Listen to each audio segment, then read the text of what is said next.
Hello everyone, welcome back to another stretching workout video with Muntaha.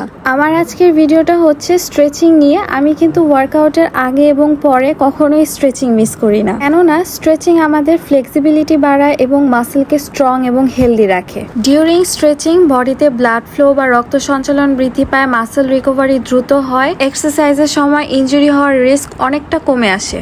তাছাড়া এক্সারসাইজের পরে stretching body এবং মাসেলকে relax করে, muscle recovery fast করে এবং টেনশন রিলিভ করে। এক্ষেত্রে এক্সারসাইজের আগে এবং এক্সারসাইজের পরের স্ট্রেচিংয়ের মধ্যে কিছুটা ভিন্নতা রয়েছে।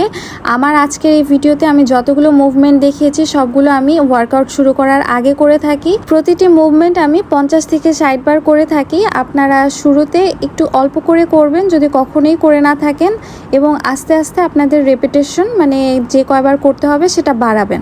So never skip your stretching, it relaxes your body and muscle, reduce stress and risk of injury, prepare you for a better workout, also recover your muscle and body after workout. So never skip it. Thanks for watching.